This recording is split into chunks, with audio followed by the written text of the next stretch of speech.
2023년 8월 8일 화요일 성 도미니코 사제 기념일.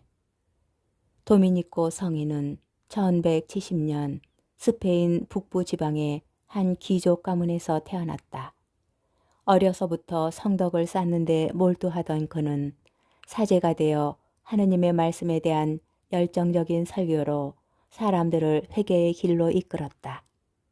도미니코 사제는 1206년 설교와 종교 교육을 주로 담당하는 도미니코 수도회를 세우고 청빈한 삶과 설교로 복음의 진리를 철저히 탐구할 것을 강조하였다. 1221년에 선종한 그를 1234년 그레고리오 9세 교황이 시성하였다. 제1독서 민수기 12장 1절에서 13절의 말씀입니다. 그 무렵 모세가 에티오피아 여자를 아내로 맞아들였는데 미르암과 아론은 모세가 아내로 맞아들인 그 에티오피아 여자 때문에 모세를 비방하였다. 그들은 이렇게 말하였다. 주님께서 모세를 통해서만 말씀하셨느냐? 우리를 통해서도 말씀하지 않았느냐?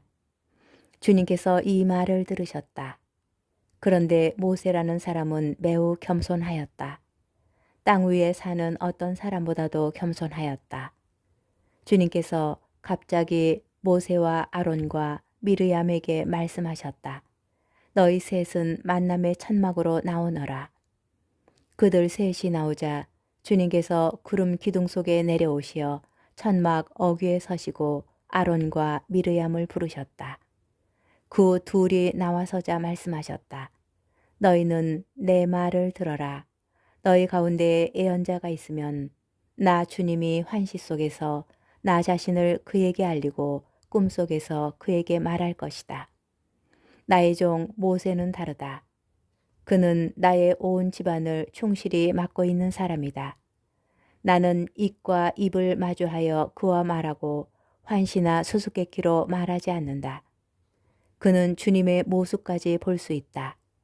그런데 너희는 어찌하여 두려움도 없이 나의 종 모세를 비방하느냐.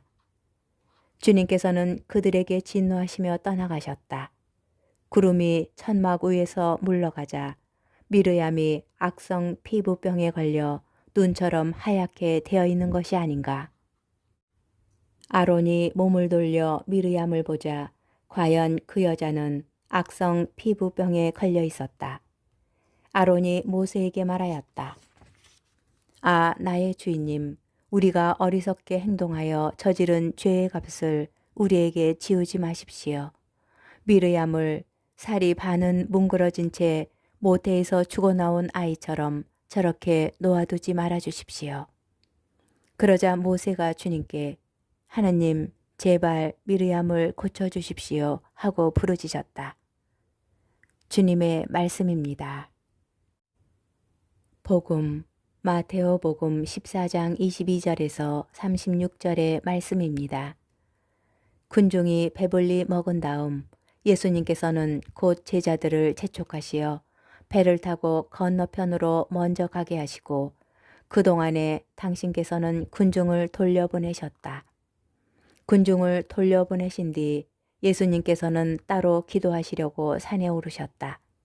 그리고 저녁 때가 되었는데도 혼자 거기에 계셨다. 배는 이미 무태서 여러 스타디온 떨어져 있었는데 마침 맞바람이 불어 파도에 시달리고 있었다.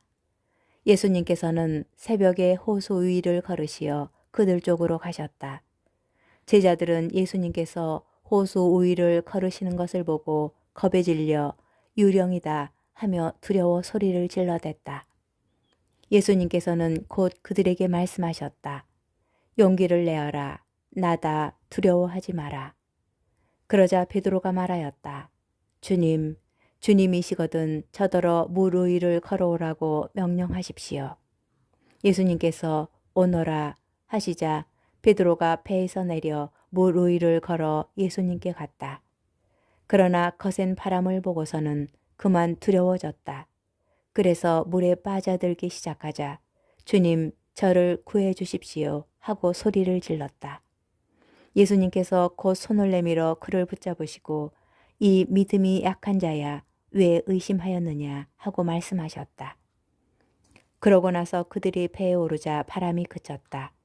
그러자 배 안에 있던 사람들이 그분께 엎드려 절하며 스승님은 참으로 하느님의 아드님이십니다 하고 말하였다. 그들은 호수를 건너 겟네사렛 땅에 이르렀다. 그러자 그곳 사람들이 그분을 알아보고 그 주변 모든 지방으로 사람들을 보내어 병든 이들을 모두 그분께 데려왔다. 그리고 그 옷자락 소리에 그들이 손이라도 대게 해주십사고 청하였다. 과연 그것에 손을 댄 사람마다 구원을 받았다. 주님의 말씀입니다. 오늘의 묵상. 오늘 복음의 시간적 배경은 밤입니다. 하느님의 침묵이 이어지는 시간을 밤이라고 보면 믿음이 강한 사람도 밤에는 의심하고 두려워합니다. 더욱이 밤에는 거센 바람, 맞바람이 찾아오기도 합니다. 그리고 오늘 복음의 공간적 배경은 물입니다. 물은 구약 성경에서 죽음을 상징하며 죽음으로 향하게 하는 힘입니다.